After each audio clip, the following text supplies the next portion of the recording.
Hello students, हमारा new lecture oxidation reduction के continuation में आज हम करेंगे calculation of enthalpy change in the given redox reaction.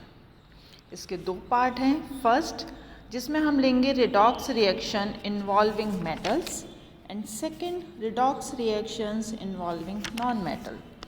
First we will discuss redox reaction involving metals. The enthalpy change in the following redox reaction can be calculated if we consider various energy terms involved in the given system. Like this, zinc लिया है हमने इसमें, zinc with copper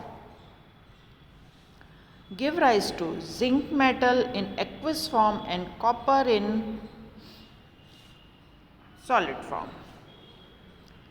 For zinc we can write the half reaction. हम अलग अलग reactions ले रहे हैं, पहले जिंक की रिएक्शन लिख रहे हैं, फिर कॉपर की रिएक्शन लिख रहे हैं। तो जिंक की reaction zinc plus aqueous medium give rise to zinc aqueous, और 2 इलेक्ट्रॉन के निकालने पर फर्स्ट रिएक्शन।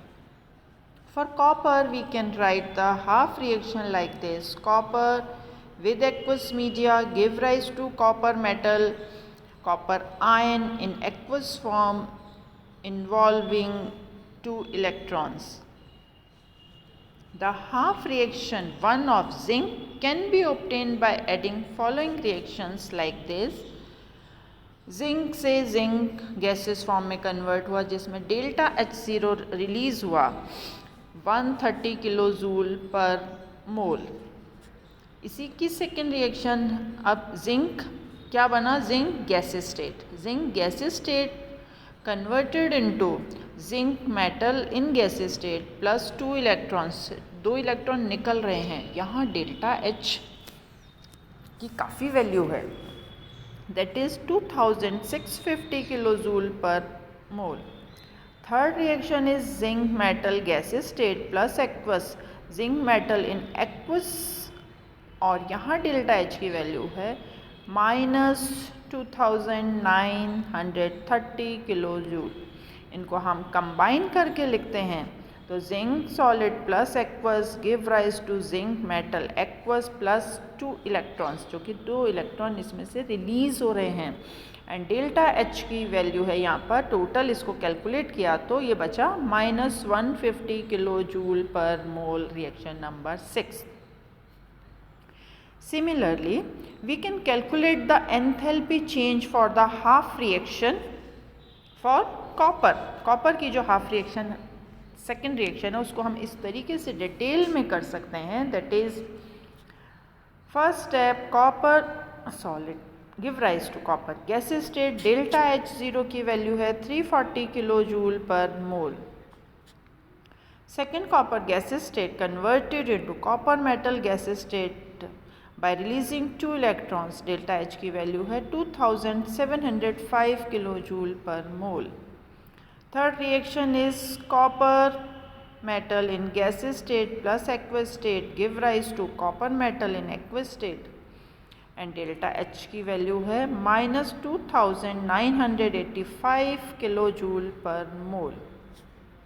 इसको कंबाइन करके हम लिख सकते हैं copper solid state plus aqueous in aqueous media give rise to copper metal in aqueous media give rise to 2 electrons. Total delta H0 की वैल्यू आती है 60 kilo joule per mole. Sorry. So enthalpy for the following process, अब हम combine करते हैं zinc and copper को, जो starting में रिएक्शन लिखी थी, give rise to zinc metal zinc ion in aqueous state and copper solid state.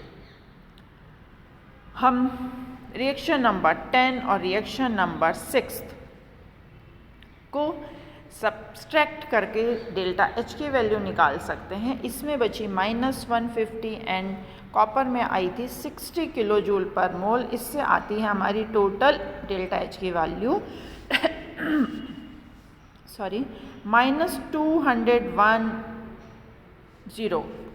-210 kilo joule per mole.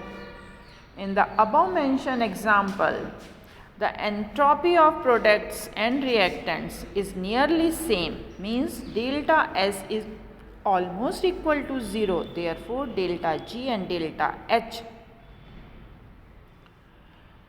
since delta H is equals to delta G. For this example, the potential of the two electron transfer is given by this.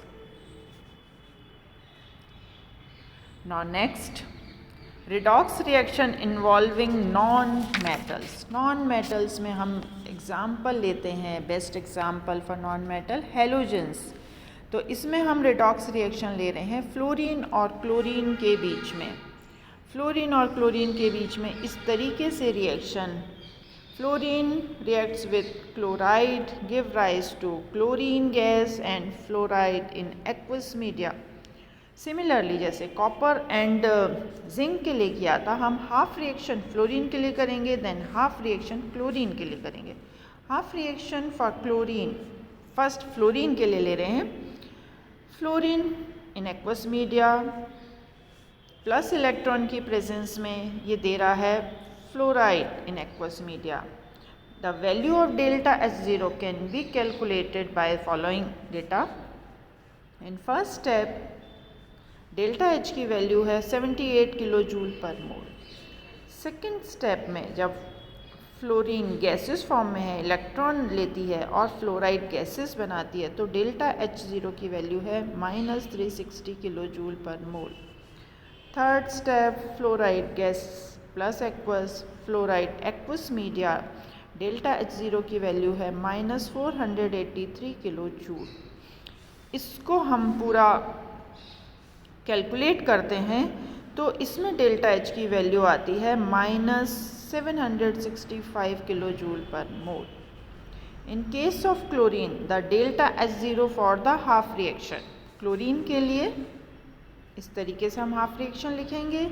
इसमें भी इसके तीनों steps लिखेंगे, जिसमें कि first step में delta H0 की value आ रही है 122 kilo joule per mole, second step में आ रही है -390 kilo joule per mole and third step में आ रही है -352 किलो जूल पर मोल. इन तीनों को एक साथ एड ऑन करेंगे तो हमारी रिएक्शन बनी chlorine gaseous state plus aqueous media plus electron give rise to chloride ion in aqueous media and delta H0 की वैल्यू -620 किलो जूल पर मोल. इस तरीके से ये एंथैल्पी चेंज हुआ रिएक्शन में. हमने दो एग्जाम्पल लिए हैं.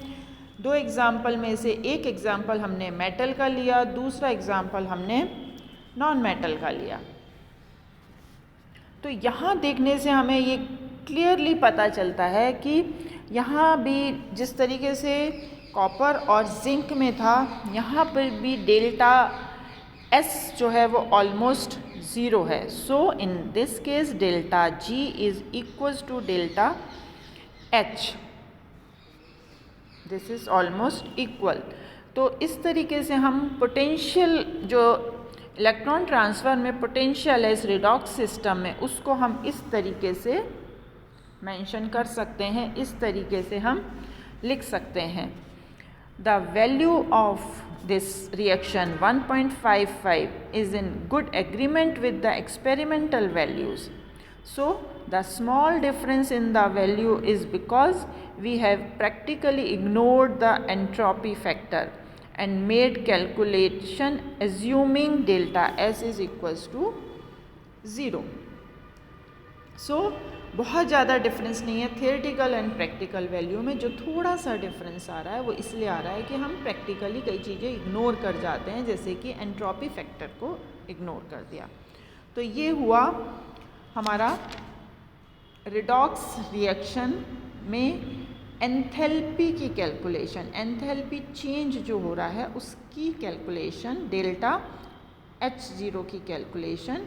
इसके लिए हमने दो एग्जाम्पल लिए. रिडॉक्स रिएक्शन इन्वॉल्विंग मेटल्स जिसमें कॉपर एंड जिंक का एग्जाम्पल लिया. Second redox reaction involving non metal जिसमें कि हमने क्लोरीन और फ्लोरीन का एग्जाम्पल लिया. So this is all about enthalpy change. Next lecture में we will discuss redox stability in water. Okay, thank you.